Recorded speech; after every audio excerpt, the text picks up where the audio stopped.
پہلے ہم نے آپ کو بتایا کہ روزہ کن چیزوں سے ٹوٹ جاتا ہے۔ دوسرا باب ہم بیان کرتے ہیں کہ روزہ کن چیزوں سے ٹوٹ جاتا ہے۔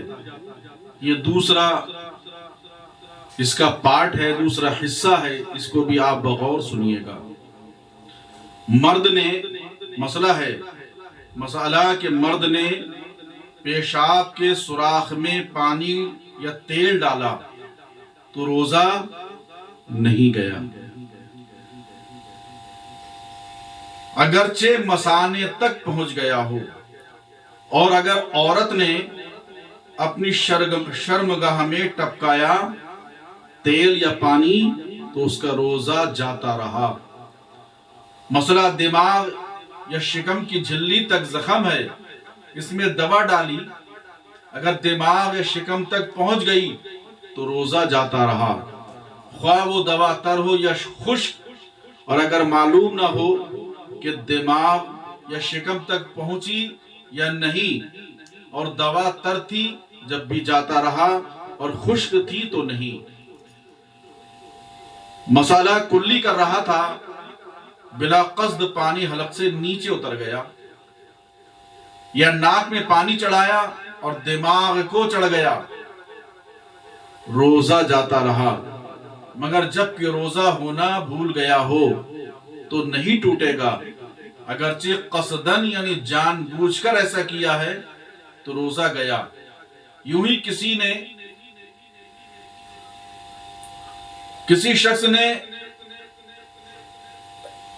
اگر کوئی چیز اپنے حلق میں ڈالی اور وہ حلق سے نیچے اتر گئی تب بھی روزہ جاتا رہا۔ سوتے میں پانی پی لیا یا کچھ کھا لیا یا منہ کھلا تھا اور پانی کا قطرہ یا اولا حلق میں جا رہا، روزہ جاتا رہا۔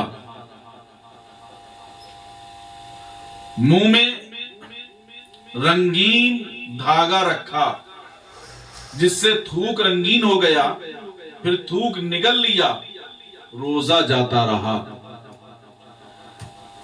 مسئلہ آنسو منہ میں چلا گیا اور نگل لیا، اگر قطرہ دو قطرہ ہے تو روزہ نہیں گیا، اور زیادہ تھا کہ اس کی نمکینی پورے منہ میں محسوس ہوئی تو جاتا رہا۔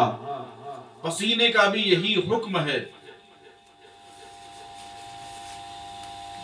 ایک مسئلہ بہت خاص ہے کہ پاخانے کے مقام یا باہر نکل پڑا تو حکم ہے کہ کپڑے سے خوب پوچھ کر اٹھے کہ تری بالکل باقی نہ رہے، اور اگر کچھ پانی اس پر باقی تھا اور کھڑا ہو گیا کہ پانی اندر چلا گیا تو روزہ فاسد ہو گیا۔ بہت اہم مسئلہ ہے۔ اسی وجہ سے فقہ اکرام فرماتے ہیں کہ روزہ دار استنجا کرنے میں سانس نہ لے۔ عورت کا بوسہ لیا یا چھوا یا مباشرت کی یا گلے لگایا اور انزال ہو گیا، انزال جو ہم نے پہلے بھی آپ کو بتایا، تو روزہ جاتا رہا۔ اور عورت نے مرد کو چھوا اور مرد کو انزال ہو گیا تو روزہ نہیں گیا۔ عورت کو کپڑے کے اوپر سے چھوا اور کپڑا اتنا دبیز ہے، باریک ہے کہ بدن کی گرمی یعنی موٹا ہے کہ بدن کی گرمی محسوس نہیں ہوتی تو فاسد نہ ہوا، اگرچہ انزال ہو گیا ہو۔ قصدن جان بوجھ کر بھر منہ قے کی اور روزہ دار ہونا یاد ہے تو مطلقاً روزہ جاتا رہا، اور اس سے کم کی تو نہیں۔ اور بلا اختیار قے ہو گئی یعنی خود قے ہو گئی تو بھر منہ ہی یا نہیں، اور بہر تقدیر وہ لوٹ کر حلق میں چلی گئی یا اس نے خود لوٹائی یا نہ لوٹائی تو اگر بھر منہ نہ ہو تو روزہ نہ گیا، اگرچہ لوٹ گئی یا اس نے خود لوٹائی اور بھر منہ ہے اس نے لوٹائی، اگرچہ اس میں سے صرف چنے برابر حلق سے اتری تو روزہ جاتا رہا ورنہ نہیں۔ یعنی قصدن جان بوجھ کر ایسا کرنے سے روزہ چلا جائے گا۔ آخری مسئلہ سن لیجئے، قے کے یہ احکام اس وقت ہیں کہ قے میں کھانا آئے یا سفرہ یا خون اور بلغم آیا تو مطلقاً روزہ نہیں ٹوٹے گا۔ رمضان میں بلا عذر جو شخص علانیہ قصداً کھائے تو حکم ہے کہ اسے قتل کرنے کا حکم ہے۔ یہ تو خیریت منائیے، یہ اسلامی حکومت میں احکام ہیں، لیکن آج افسوس ہے کہ جو لوگ بالکل صحیح سالم ہیں، اللہ نے جسم صحیح سالم رکھا، لیکن پھر بھی وہ جان بوجھ کر روزہ نہیں رکھ رہے ہیں۔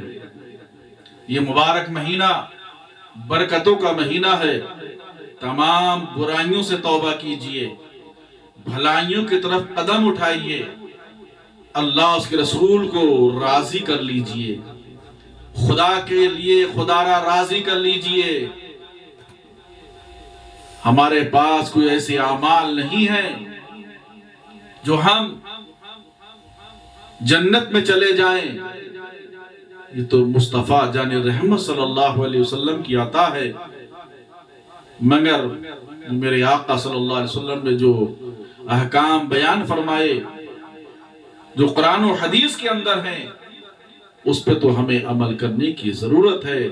رب قدیر کی بارگاہ میں دعا ہے کہ مولا تعالی ہمارے بھائیوں کو اور بہنوں کو روزے رکھنے کی توفیق عطا فرمائے اور عذابات جہنم، عذابات قبر سے محفوظ فرمائے۔ استغفر اللہ ربی من کل ذنب واتوب الیہ۔